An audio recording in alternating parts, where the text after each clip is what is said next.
মধ্যরাত বাসাবাড়ি থেকে ভেসে আসছে চিৎকারের শব্দ।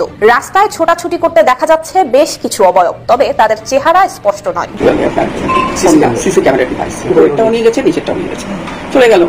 সমন্বয়ক এই মুহূর্তে সমন্বয়ক পরিচয়টা অনেক জায়গায় সম্মানের, আবার অনেক জায়গায় বিষয়টা হজমেরও না।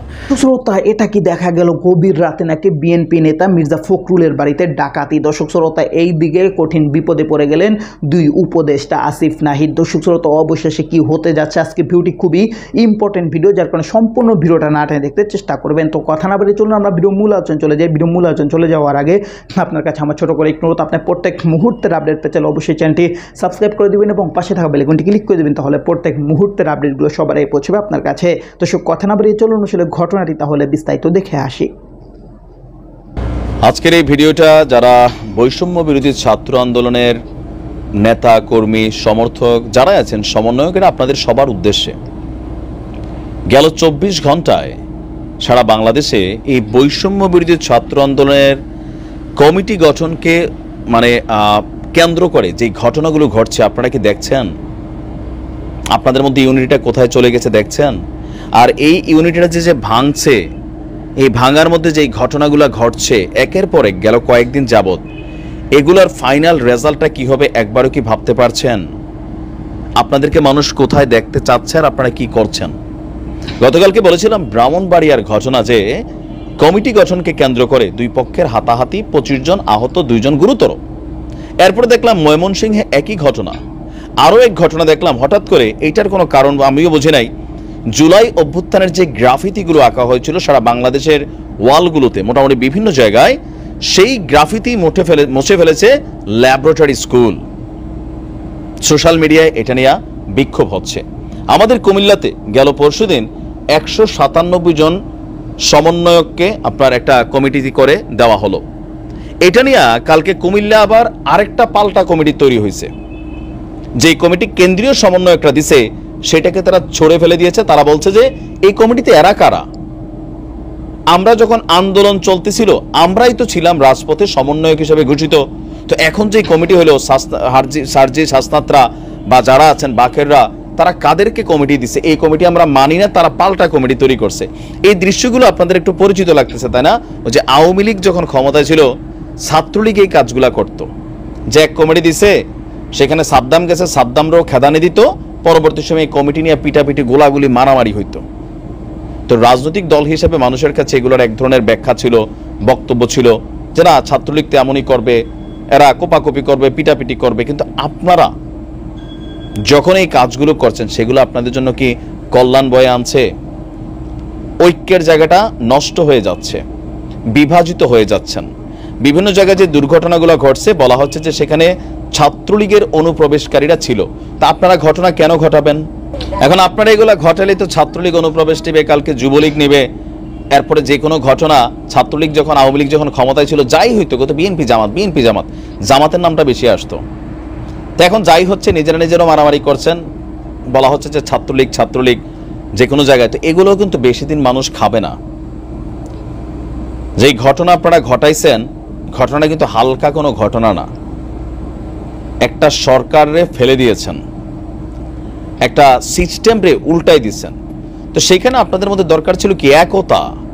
তো এই কমিটিগুলোকে কেন্দ্র করে কেন আপনারা বিভেদে জড়াচ্ছেন, একে অন্যের মাথায় লাঠি মারতেছেন, পিটা মারতেছেন? I don't know why. এইভাবে কিন্তু ছাত্রলীগ ধ্বংসের দিকে গেছে। আর সার্জিস এবং হাসনাত আব্দুল্লাহদের বলবো যে আপনারা কমিটি করার সময় রুট লেভেল থেকে আপনারা তথ্য নেবেন। আপনাদের অনেক কার্যক্রম এখনো বাচ্চা টাইপের আমার কাছে মনে হয়। বক্তব্য অনেক সুন্দর দিচ্ছেন, এদেশের পলিটিশিয়ানরা বক্তব্য দেয়, যার কারণে মানুষ এদেরকে পছন্দ করে না। কথা তো সবারই সুন্দর, কাজ। এই আওয়ামী লীগের নেতারা, বিএনপির নেতারা কথা কি কম বলে না কম বলছে? এক একজন এক এক রকম খেলা। আপনি যেমন এখন ডাক দিচ্ছেন খেলা হবে বা বিভিন্ন ধরনের, এটি আওয়ামী লীগও বলছে, কিন্তু কার্যকরী ভূমিকা কি ছিল? টুস করে সবকিছু আউলেই গেছে, মাঠটা খালি হয়ে গেছে। আপনারা আপনাদের যে টিম আছে সারা বাংলাদেশে, তাদের মধ্যে যারা প্রকৃতপক্ষে জুলাই অভ্যুত্থানে ভূমিকা রেখেছে তাদের নাম কি লিস্টে আসলো, নাকি ওই যে লোকাল একটা এরিয়া থেকে খবর নিলেন, এখান থেকে একটা লিস্ট গেল, সেখান থেকে কমিটি করে দিলেন? পোলাপেন এখন নিজেরা পিটাপিটি মারামারি করতেছে, পত্রিকায় আসতেছে। তো এগুলোতে কি হচ্ছে, বিভাজন হচ্ছে, বিভিন্ন জায়গায় আপনারা বিভাজিত হয়ে গেছেন।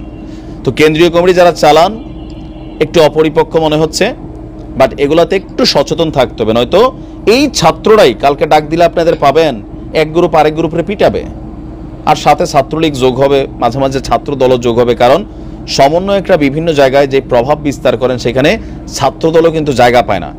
শিবির কৌশলীভাবে তাদের সাথে চলে, ছাত্রদলের সাথে কিন্তু সংঘর্ষ পাচ্ছে। দেখেন না হাতুড়ি ছেঁচা টেঁচা কত ঘটনা চলে আসছে।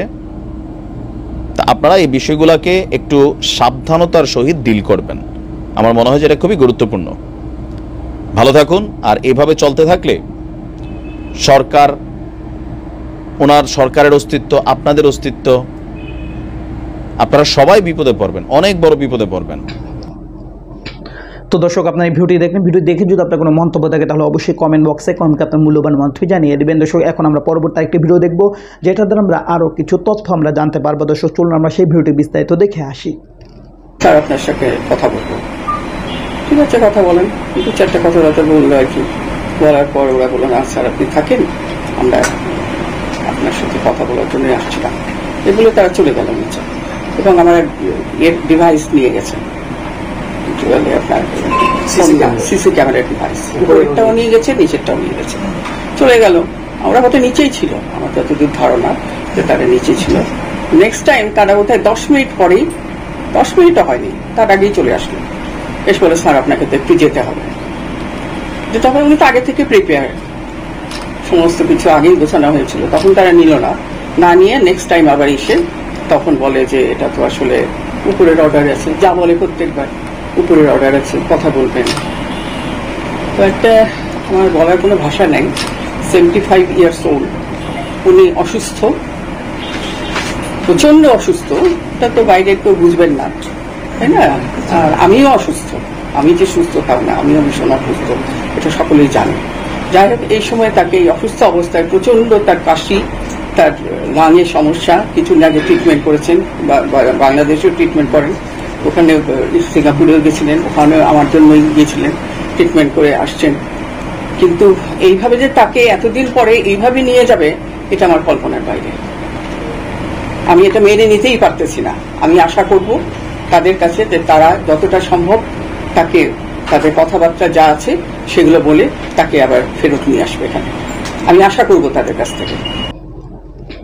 তো দর্শক, আপনারা সম্পূর্ণ ভিডিও দেখলেন, সম্পূর্ণ ভিডিও দেখে যদি আপনার কোনো মন্তব্য থাকে তাহলে অবশ্যই কমেন্ট বক্সে আপনার মূল্যবান মন্তব্য জানিয়ে দেবেন। দর্শক, কথা বলতে বলতে আমরা ভিডিও শেষ পর্যন্ত চলে এসেছি। ভিডিও শেষ করার আগে আপনার কাছে আবার অনুরোধ করছি, আপনার প্রত্যেক মুহূর্তের আপডেট পেতে চাইলে অবশ্যই চ্যানেলটি সাবস্ক্রাইব করে দেবেন এবং পাশে থাকা বেল আইকনটি ক্লিক করে দেবেন, তাহলে প্রত্যেক মুহূর্তের আপডেটগুলো সবার আগে পৌঁছবে আপনার কাছে। দর্শক, বিশেষ করে ভালো থাকবেন, সুস্থ থাকবেন, আল্লাহ হাফেজ।